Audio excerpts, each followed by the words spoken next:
Okay, I'm just going to quickly recap it. So this one is done though.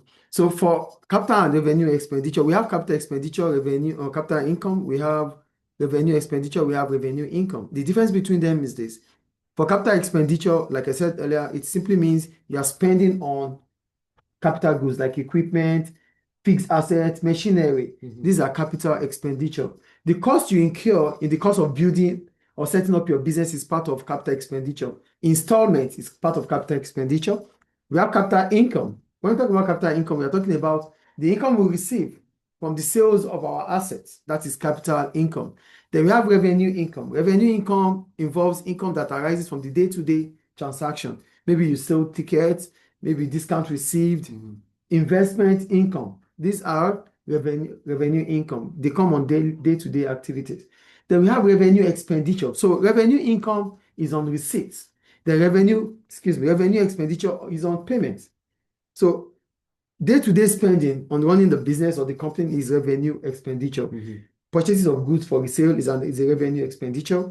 Light and heat is revenue expenditure. Wages is revenue expenditure. So whatever you spend on day-to-day activity is your revenue expenditure. I think it's clear. Yeah. Then we have the placements. So we have the placement here. No, okay, yeah, it's okay. I know it.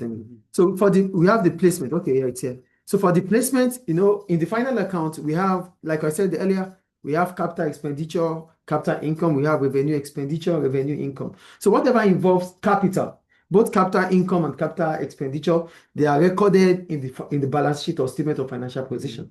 Then when it comes to revenue income, revenue expenditure, they are recorded in the trading profit and loss account. Is it clear? So capital expenditure, capital income, you record it in your balance sheet as assets and probably liability. But in your revenue expenditure or your revenue income, you record them in the trading profit and loss account. Revenue income goes to the credit side of your profit and loss account, and revenue expenditure goes to the debit side of your trading profit loss account. Yes. Expenses on the debit side, income on the credit side. Is it clear? Any question about that? So that ends capital and revenue expenditure. Then we have some questions here, which I'm going to do now. Yeah, we have the question. Are you there? Yeah. So the question, they said, list two examples of each of the following. We have capital income. For capital income, we have sales of assets, probably dividends. These are capital income. They have capital or current expenditure, which are equipment installments. These are part of current or capital expenditure. Then we have current income. For current income, we're talking about the income. Okay, yeah, they put it differently anyway. Capital income is on assets that we sold. Asset that we sold is capital. What else do we sell? Probably the dividends we make from the sales of shares is part of capital income.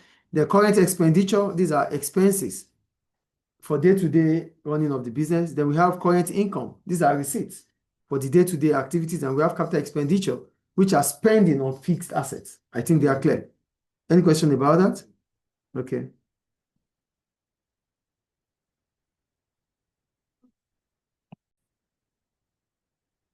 So we have statutory deductions. For statutory deductions, we're simply talking about, as an employee anyway, you pay certain amount of money will be deducted from your wages or your salary.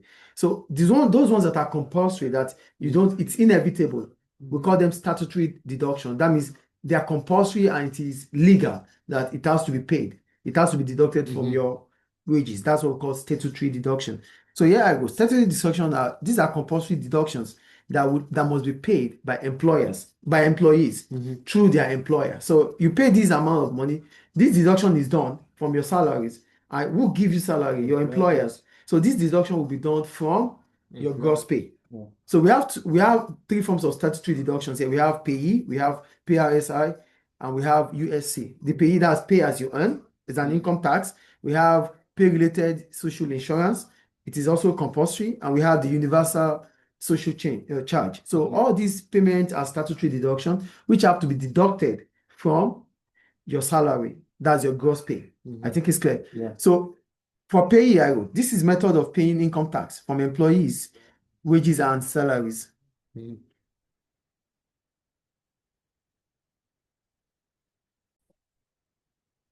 So for payee, we talked about pay as you earn, which simply means that whatever you pay the tax from whatever wages or salary you get. So how do we the accounting entry for payee? You debit the wages and salaries account and you credit the wage account, the payee's account. You know, it's payee. So from your wages, the amount of money will be deducted from your salary. So you debit the wages account and you credit the payee's account. That is for wages. And how do you get it from your gross pay? And what is your gross pay? Your gross pay is that amount of money you make that has not been deducted, that any deduction has not been done. That is your gross pay. But as soon as deduction is done, it becomes your net pay. So the difference between gross pay and net pay is that gross pay is the amount of money an employee earns before deduction. And net pay is the amount of money an employee earns after deduction. I think it's clear. Yeah. Okay. So payee is done, right?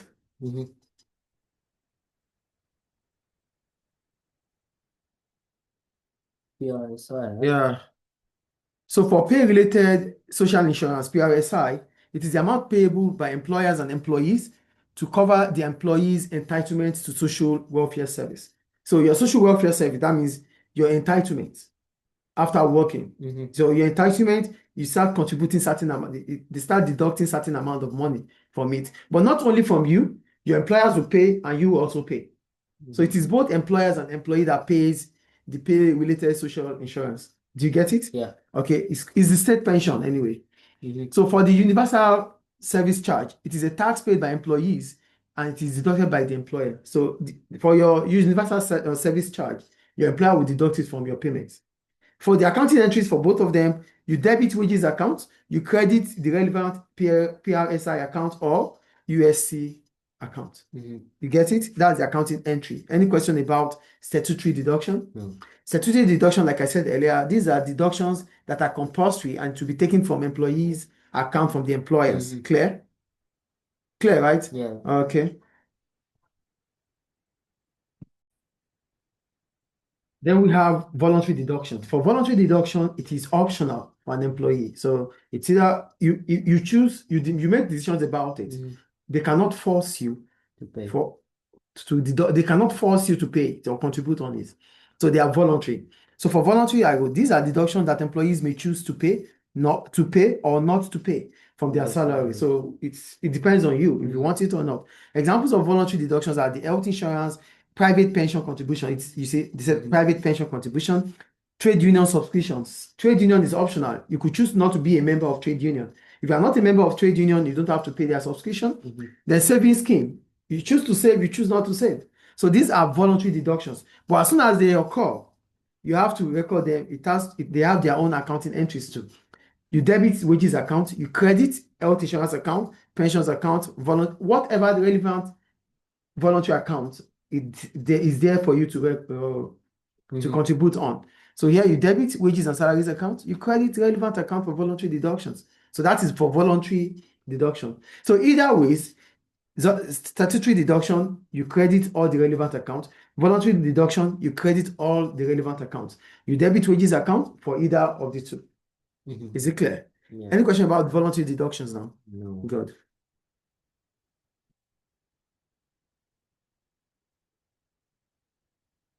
We have a question now. Are you there? Yes. Okay. We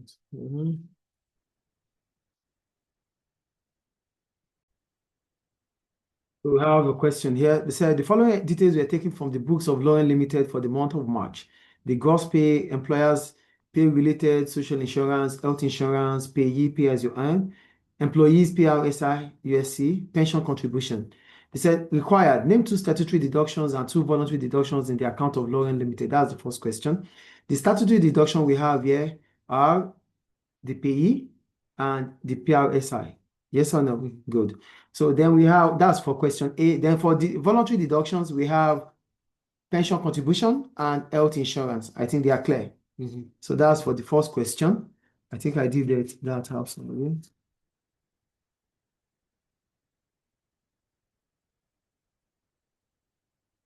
Okay, yeah, this is it. I wrote it out there.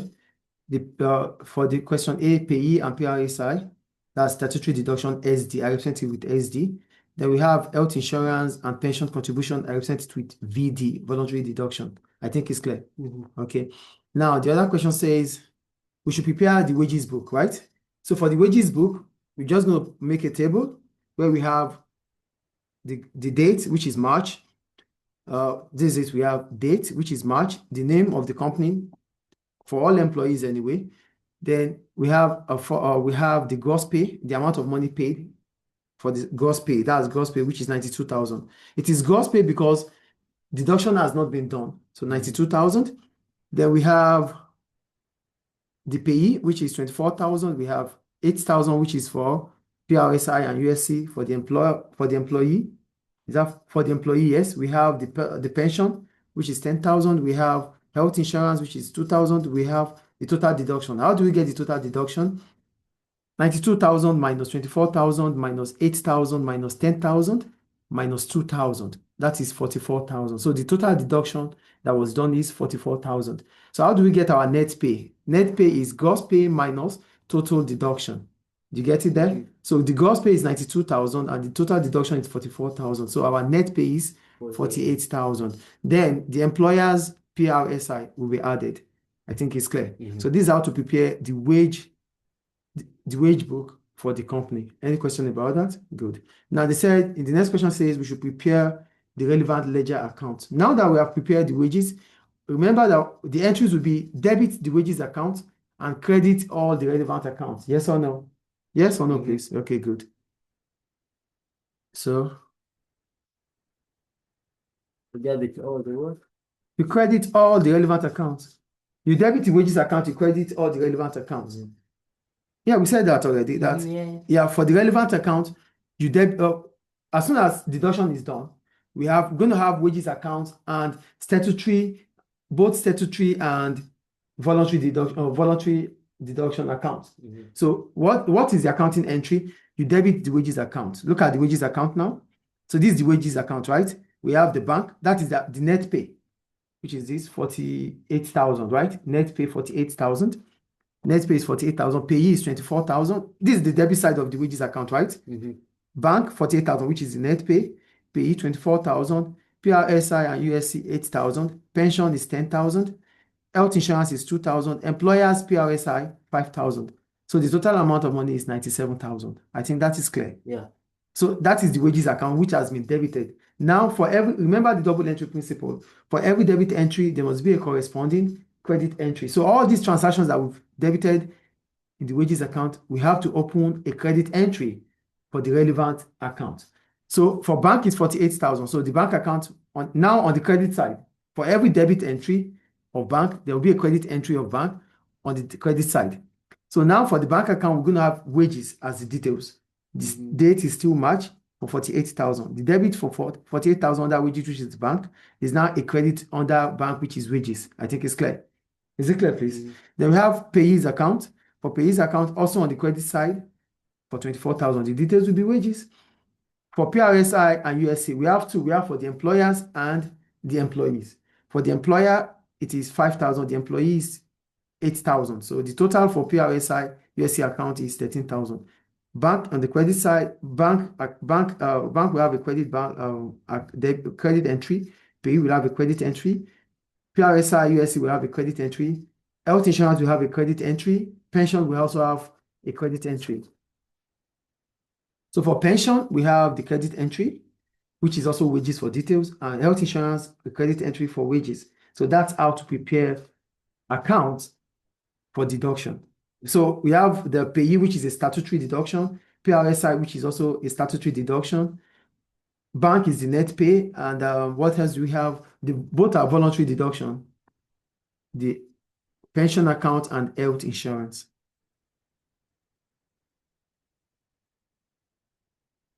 So that's how to prepare statutory deduction and voluntary deduction in accounting records. Any question about that? So we're done with that. So we'll go to other provisions, provisions for depreciation and the rest. Okay. So I'm going to pause this now until I'm done with the other one. So we go to accrual and prepayment. Why do we call it accrual? We call it accrual because you have either been serviced for certain things that you have not paid for. You have spent more than what you have paid for. That is accrual. And sometimes it happens from the other side too. The company have spent, you are expected to pay the company because you have spent so much than what you have ever paid the company. So yeah, accrual, the amount due by or to the company at the end of the accounting period. So it is at the end of the accounting period you pay, but the service has been done, either to you or to your customer. So it's accrual. The example of accrual is expenses due, like electricity due. You have used more than your electricity. That's accrual. Gain due. You are expected to pay certain income. Do you understand? So you are expected to be paid certain income. That's gain due. It's also accrual for the company because it's expected to be paid to you. Do you get it? Yeah. What you are paying to the company is expenses due. What you are expecting from other companies to you, other banks to you, that is gain due. That is also accrual. Do you get it now? Both of them are accrual. One comes from the business, one goes from you. So the one that is coming from the business is a gain. The one that you are paying, it's an expenses. Do you get accrual here? Do you understand accrual? Then we have prepayment. Prepayment means you are paid ahead. You are paid for the services that you have not been rendered, or certain customers have paid you for services that you have not rendered. Accrual, you have used certain services that you have not paid for. It's long due. Or certain customers have used your own service. Certain companies have used your service, but they've not paid for it. Both of them are accrual. One is accrual expenses, one is accrual income. Let me put it that way for you. It's not written here, but let me put it that way for you. We have accrual expenses, accrual what? Expenses, and accrual income. Do you understand? Accrual expenses are the expenses due, the services that have been rendered to you, but you have not paid for. Accrual expenses. Accrual income. These are income that you are expected to get. You are due for it, but you have not gotten it yet from the company. That is accrued income. Do you understand? Accrued income and accrued expenses. Yeah. It's accrual. It's called accrued too. Accrued expenses are expenses that you have used, but you have not yet paid for. Accrued incomes are income that you are due to get, but you have not gotten it. Accrued income, accrued expenses. Is it clear? Yeah. Then we have prepayment. Prepaid income, prepaid expenses. Expenses that you have, services that you have been rendered, that you have not, services that you paid for the services that you have not yet been rendered. That is prepayment, prepaid expenses. You have paid for the service, but you have not yet received the service. Yeah. Prepaid expenses. Prepaid income. Customers have paid for you for certain services that you have not rendered to them. Is it getting it? Yeah. So that's why accrued expenses is a liability, because you will be paying for it later on. It's an expenses and it's a liability. Accrued income is an asset and it's an income. Is it making sense now? Accrued expenses is an expenses. You have to pay for it because you are liable. It's a liability, it's an expenses.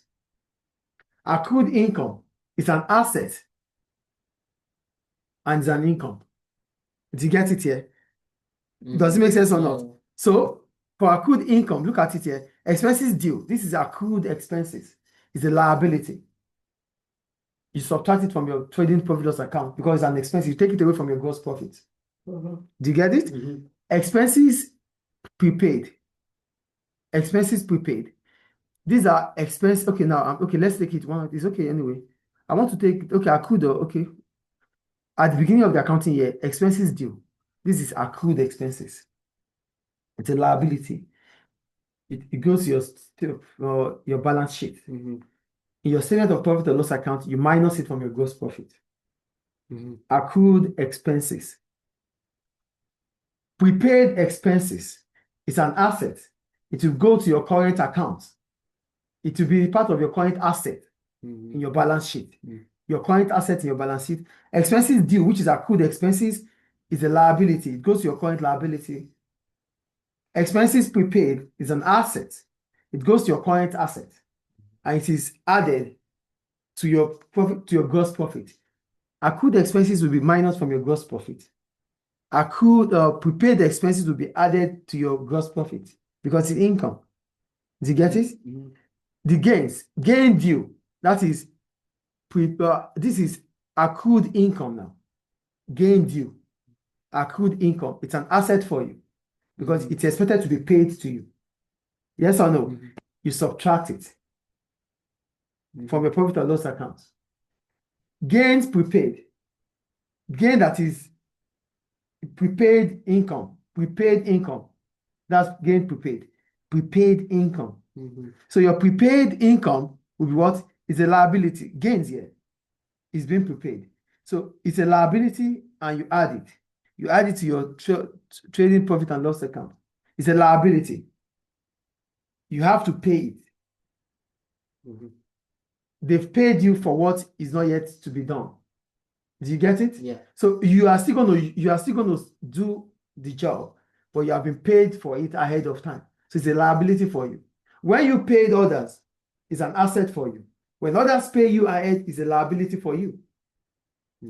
Does it make sense now?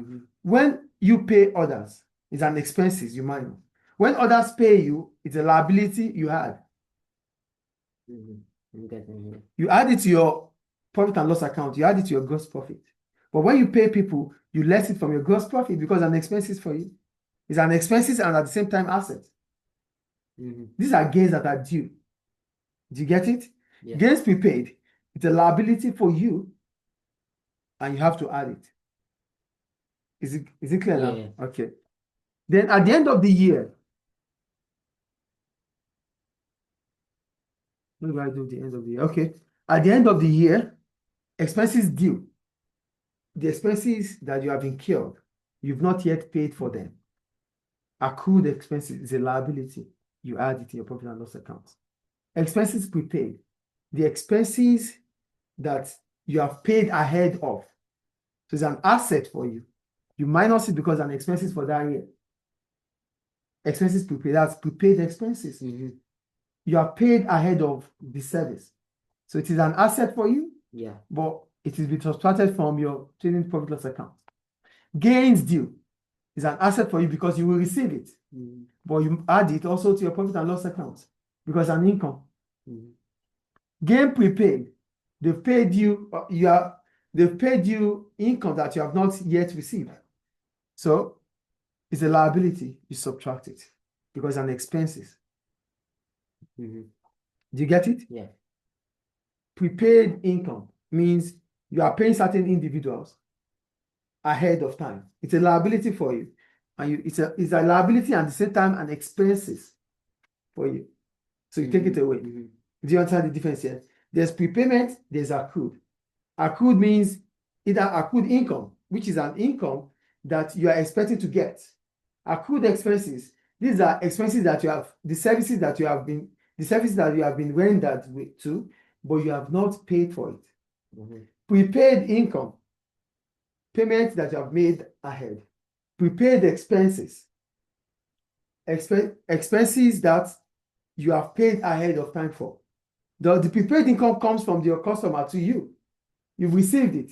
It becomes a liability for you because until you service the customer, then it becomes your own cash. It becomes part of your income. But right now, it's a prepaid income. It's a liability. Do you understand? Because someone has paid you for what you have not serviced. It's a liability to you. But when you pay others for what they've not given to you, it's an asset for you. Is it clear now? Yeah. Any question about that? Yeah. So how do we treat prepayments now?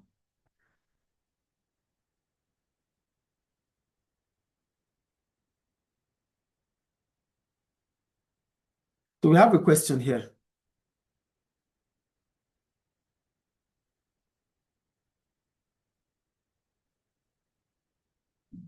Okay, I explained this already, right? So we have a question. It said,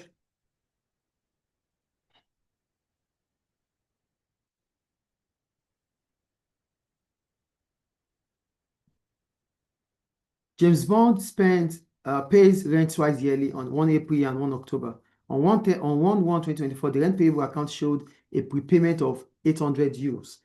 And during 2024, 2025, the following payments were made. These are the payments that were made, but there's a prepayment. So prepayment means you are paid ahead of time, right? It's a debit entry for you. It's an asset, yes or no? Yes or no? Yeah. So in your rent payable, now they said we should prepare.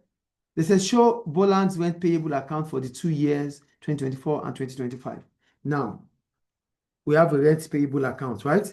So for rent payable account, the first thing is you write out the transaction.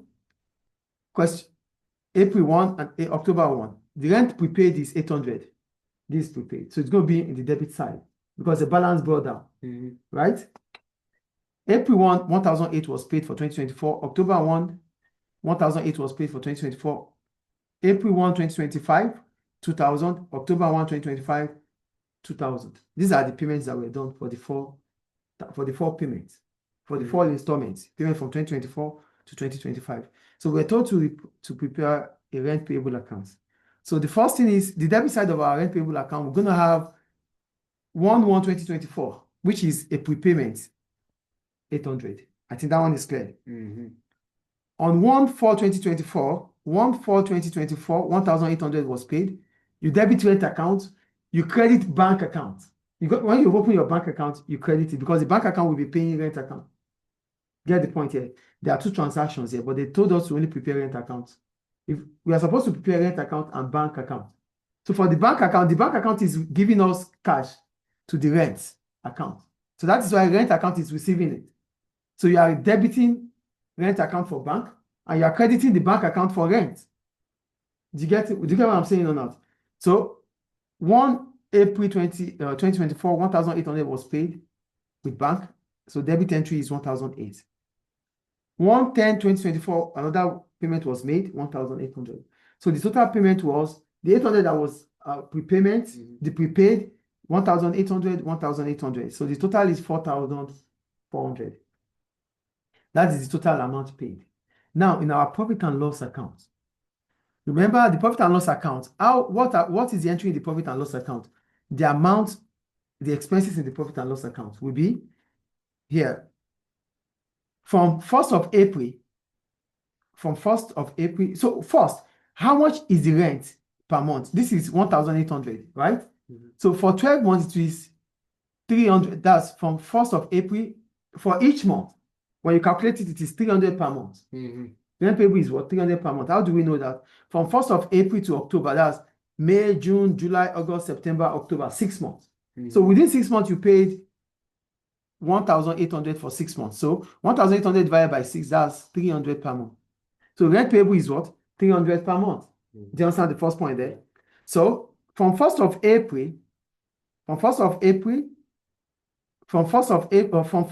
January to 2024 to April 2024, 800 was paid, right? 800 was paid. So from 1st of January to April, that's 3 months. February, March, April. So February, March, and April. That is from 1st of January to April 2024. That's 3 months. So 3 months multiplied by 3. That is 900. So now that will be deducted from the amount total paid. So the total amount paid from 1st of January 2024 to 1st of October 2024 is 4,400 minus the 900. Do you understand how we got 900? From this month down here, 900 was paid. So you have to take 900 away because it's for the next month. So 900 is taken away from 4,400. So that is the amount you record in your profit and loss account. Your expenses on rent will be 3,500. Do you get it or not? From this month to this month, this is the total amount paid, right? 4,400 that was paid. But remember, there's prepayment. Prepayment was done from 1st of January to April. So from 1st of January to April, that's 3 months. For 3 months, each month is 300. So 300 times 3 is 900, which is 900 minus the total amount paid from 1st of January to 1st of October 2024. That is the expenses for this month. So the expenses for this month goes to your profit and loss account, which is 3,500. Do you get how we got our 3,500? Yeah. So yes, 4,400 minus 900 is 3,500. So your profit and loss account will have 3,500. Then your balance carried down will be 900. So the balance brought forward for 2025 will be 900.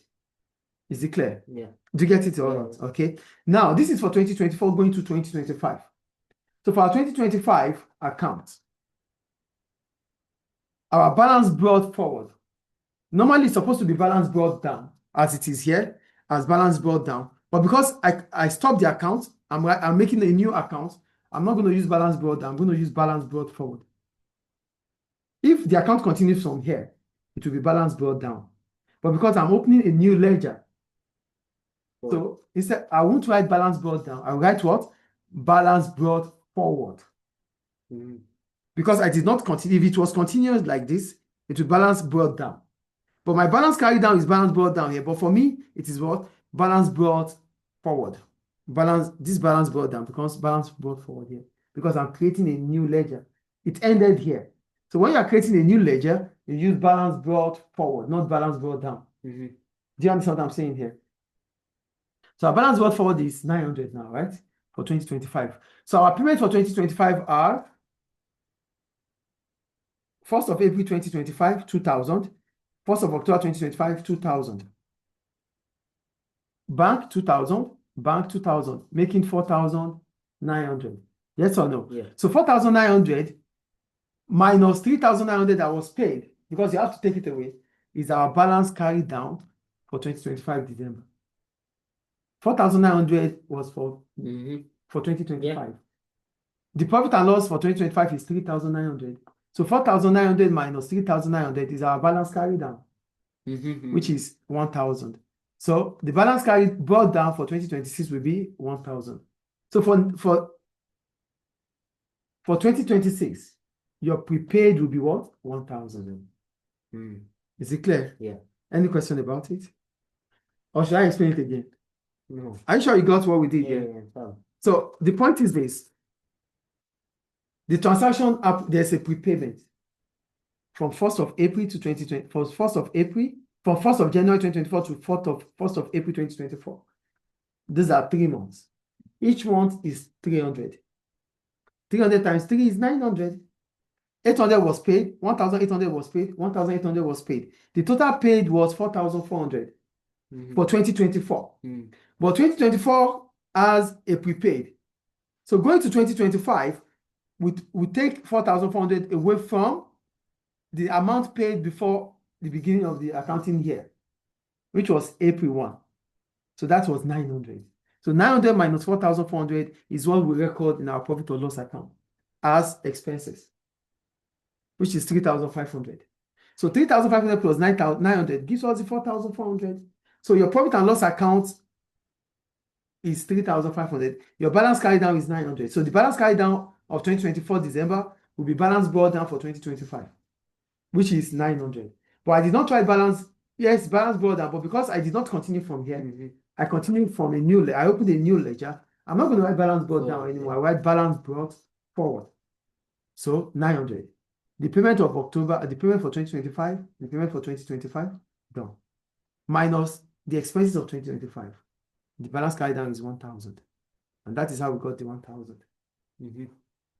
It's clear now. You just have to look at it again. Yeah. I explained, though they did not explain how they got the 3,005 again.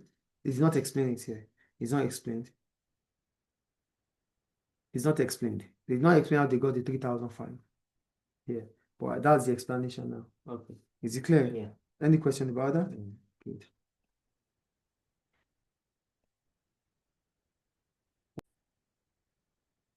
So we go to bad debts and provision for bad debts. What brings about bad debt? Bad debt comes because a certain customer, certain credit customer is unable or is unwilling to pay back.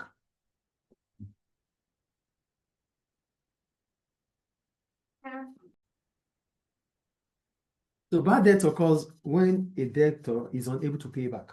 So as soon as you sell to a credit customer, there's possibility for some of them not to pay back. And when that happens, then there's a bad debt. Do you understand bad debts here? So as soon as a debtor is declined bankrupt, the bad debt will be treated as an expenses. But before the debtor won't be able to pay back, the debtor would have been declared bankrupt. That means it doesn't have the ability to pay back. So it becomes a bad debt. So as soon as that happens, we have a journal entry for it. So we have a question here.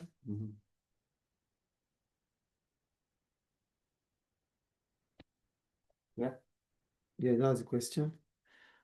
They said, a debtor ledger of Jackie Binet showed a balance of 58,000 on 31/12/2026. On that date, it was discovered that a debtor, Vincent Roque, who owed Binet 3,000, was declared bankrupt. Binet decided to write off these debts in full. That means it's unable to pay. So that means they said we should prepare a journal entry, a ledger, and show the extracts of the profit and loss account for bad debts. So as soon as Rocky has been declared bankrupt, it means the bad debt has to be written off. So the business has to pay the bad debt. So how do we do that? Then we prepare a journal entry. So for the journal entry, we have it already. For bad debts, the amount of bad debt is 3,000 according to it. You debit bad debt account, you credit the debtor's account. Then the extract will be, the narration will be being bad debt written off. Get the point here. Bad debt is the amount of money owed is 3,000. Who is owing it? Roque, right? Roque is unable to pay, but we assume it pays, right? So the journal entry will be you crediting Roque's account and debit bad debt account. I think it's clear. Now we prepare a bad debt ledger. For the bad debt ledger for Vincent, the balance brought down is how much? 3,000, which is owed. Then you credit bad debt accounts. But you get it? This is ledger. This is Vincent account now. Vincent is being declared bankrupt. Vincent is not going to be able to pay back. Because Vincent is not going to be able to pay back, we will assume that Vincent has paid. Do you understand? So the bad debt account will be credited for the balance of Vincent, which is 3,000. Do you get that? This is Vincent account. You credit bad debts and you debit the balance on Vincent. Okay. So now we open a bad debt account. For the bad debt account, we're going to have the balance brought down here on the debit side and profit and loss account because I'm expenses for us on the credit side. So look at it here. Now for the provision for bad debts, for bad debt account now, on 31/12/2026, the balance brought down is 3,000. Now provision was profit and loss account. So here, this is the ledger for Vincent. Vincent's account is closed because you have opened a bad debt account. Then opening the bad debt account means the balance here will be transferred to the bad debt account and the credit side will be the profit and loss account because I'm expensive. Do you get it? Yeah. So what is the transaction about? The summary is this. For bad debt written off, you debit bad debt account, you credit debtor's account. Then you debit profit and loss account because I'm expenses and you credit bad debt account. Your bad debt account is going to give the profit and loss account. So you credit the giver, you debit the receiver. The profit and loss account will receive that amount. Is bad debt clear? So that is bad debt. Bad debt occurs because a credit customer is unable to pay back. I think bad debt is clear. So we call it bad debt because a credit customer is unable to pay back.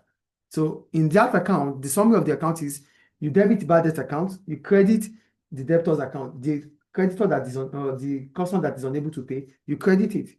Because you have to close the account, like it's paying. So you debit bad debt account, you credit the debtor's account. Then opening the bad debt account, you credit the bad debt account, you debit profit and loss account. And that ends the transaction for bad debt. Any question about bad debts? Good. Then we'll go to provision for bad debts now.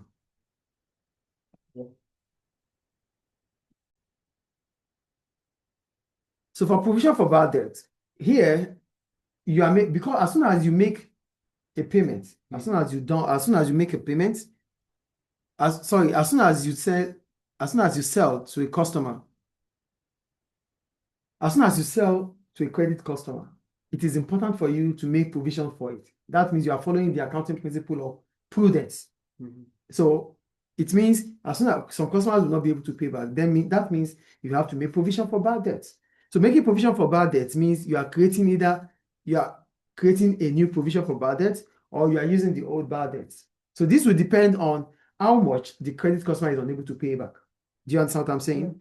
So when goods are sold on credit, there's a risk that certain customers will not be able to pay back. So we use the principle of prudence As a result of that, we make a provision for bad debt. I think it's clear. So when you are creating a new bad debt, or provision for bad debt, you debit the profit and loss account, you credit the provision for bad debt account. If the bad debt increases, you debit profit and loss account, you credit provision for bad debt account.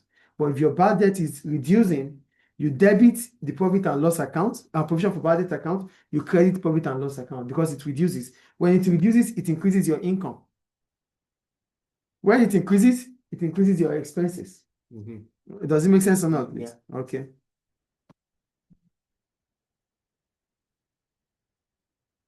Okay. So that is about it. Creation of a new bad debt, like I said, you debit profit and loss account, you credit provision for profit for bad debt account. When it increases, the same thing that happens to creation and increase is the same. But the only time the difference is when it decreases. When it decreases, it becomes an income for the business. So you credit an account, profit and loss account, you debit provision for bad debt account. Do you get it? Do you understand what we did there? Right? Yeah. Okay. Now we have a question here. They said, on 1/1/2023, Shauna Limited has the following balance of accounts. The debtors are 80,000. That is in your current accounts. The provision for bad debt was 3,000. On 31/12/2023, Rosanna was declared, who owed 4,000, was declared bankrupt. So this debt was written off as bad. Shauna Limited decided to adjust the provision for bad debt for 4% of the outstanding debtors. The outstanding debtors are 80,000. But 4% of 80,000 is what we are talking about here. Will be for the new provision. You understand what I'm saying there? So they said we should prepare a journal entry. So to prepare the journal entry, we have the bad debt account, which will be debited for 4,000. The debtor, Rosanna, will be credited for 4,000 in your journal. So the narrative will be being bad debt written off. Then the profit and loss account, we have to create a profit and loss account and the bad debt account. The first account we are creating is bad debt account and the debtors account to knock it off. Then we create provision for bad debt, or we create profit and loss account and bad debt account. For profit and loss account will be debited 4,000 because we are creating a bad debt account, or we are increasing it. So you debit profit and loss account here, the bad debt account will be credited 4,000. This will be being transfer of bad debt. We are transferring from here down here.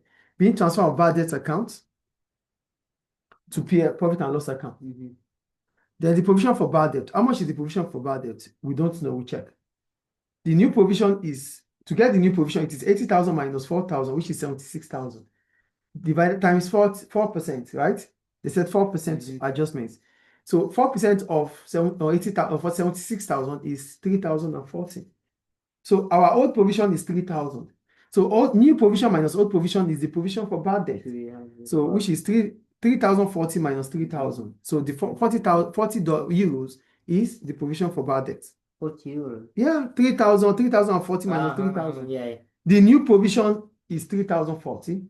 The old one is 3,000. So 3,040 minus 3,000 gives us 40. Yeah. So our provision for bad debt has increased by 40 euros.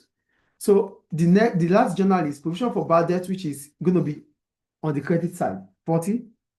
And because it has increased, I told you when it increases, you debit provision for bad debt account, you credit the profit and loss account because it becomes an income. Do you understand? Yeah. So you debit profit and loss account. Do you get it? Yeah. Oh, sorry, it's an expenses. You debit profit and loss account. Do you get it? It increases. Yeah. It increases an expenses for you. When it reduces, you credit. Because when it reduces, it adds more money to you. So it's an income. But yeah, it increases by 40 euros. You debit provision for for bad debt account. So the ledger entry, we have to open Rosanna's account. The balance brought down is 4,000. Then you credit the bad debt account because the bad debt account is going to give the profit and loss account. So the bad debt account, you're going to have on the debit side of your bad debt account ledger, Rosanna, and on the credit side will be profit and loss account for the same amount, 4,000. That is for bad debts. The bad debt is 4,000, right? The bad debt is 4,000. Yeah. Now the provision for bad debt was made. The provision for bad debt, the balance carried down is 3,040. But on the credit side, where we have the balance is 3,000, which was from the first year, 3,000. And we made the provision, we made the profit and loss 40 euros. Wait. the 40 that was given plus 3,000 make 3,040. Yeah. So the total provision made for bad debt is 3,040, but we have to split it. 3,000 was for the balance brought down. The old provision is 3,000. The new provision has increased by 40 euros. That's 3,040 euros. 3,040 euros is the total of provision for bad debt. You get it? So the extracts now in the profit and loss account, the bad debt that was written off was 4,000 that the customer was owing. It's an expenses for you. And also the increase in provision for bad debt is 40. So in your profit and loss account, you're going to have the bad debt that was written off 40,000 and the provision that has increased by 4,040. Then the balance sheet. In your balance sheet, you're going to have your debtors and you less provision for bad debt because it's already in your profit and loss account. Do you get it? So your debtor is 76. The total debtor you have now is 76,000. The provision for bad debt you make is 3,040. So now the total debtor you have now is 72,960. Do you get it? Do you get it or not? Yeah. So that's how to prepare provision for bad debts. Any question? So we have all these accounting here, accounting records. We've talked about statutory